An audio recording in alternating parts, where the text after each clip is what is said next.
First and foremost, I'd like to thank the Lord for bringing everyone here safe and sound, especially to my family who traveled from Iloilo to attend this special event in my life.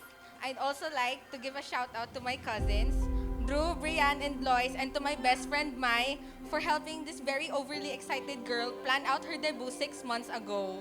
I'd also like to thank my true friends who stayed by my side in my 18 years, 7 months, and counting days of existence despite my flaws that only them can tolerate, which is why I really appreciate them. Wala na akong maiwi-wish pa sa'yo, kundi ang lumaki ka na mabait, mag-aral ng mabuti.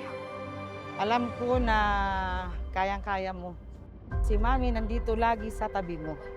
Anytime na kailangan mo ang tulong ko.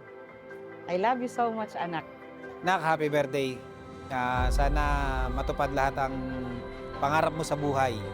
Let me also take this time to extend my deepest gratitude towards my parents, to my mommy and daddy, for turning their firstborn daughter's lifelong dream into a reality. None of this would have happened if it weren't for your endless hard work and dedication.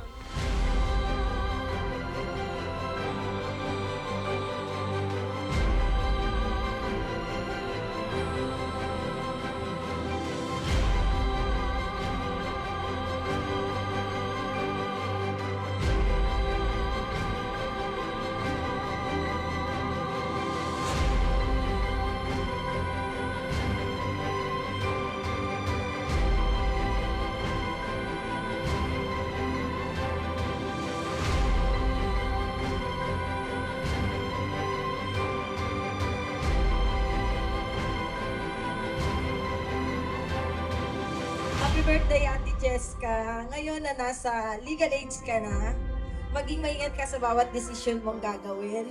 Lagi mo pa rin sundin si daddy mo at si mami mo kasi lahat ng itinuturo ng magulang is nakakabuti para sa anak. I love you. Happy birthday. Alam namin na masaya-masaya ka ngayon kasi natupad na yung iyong enchanted debut.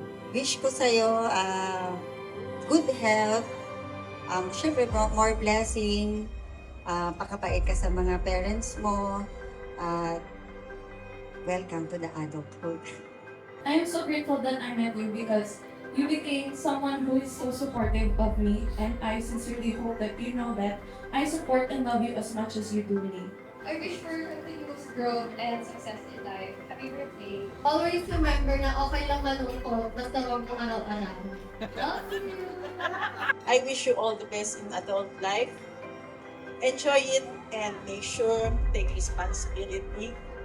And remember this verse from Philippians 4:13. I can do all things through Christ who strengthens me. Nagpapasalamat po ako dahil nakarating po kayo sa debut ng aking anak. Dati, gusto mo lang sumayaw sa 18th birthday mo. Ito, sana masaya ka. Dahil natupad yung pangarap mo. Huwag mo pabayaan sarili mo. Mahalin mo yung dalawang kapatid mo. Dahil hindi ako buhay, nandito kami ni mami mo. Respeto mo si mami mo, respeto mo si daddy. Makinig ka kung ano sasabihin namin. Hindi yung masama para sa iyo. Basta, payo ko, sundin mo lang ano. Mahal na mahal ka namin. Enjoy your day. Happy birthday. I love you. Their once little girl who's now grown to be a strong, brave, and independent woman is now ready to face the world with her head held high. I love you so much and I'll always be your little princess.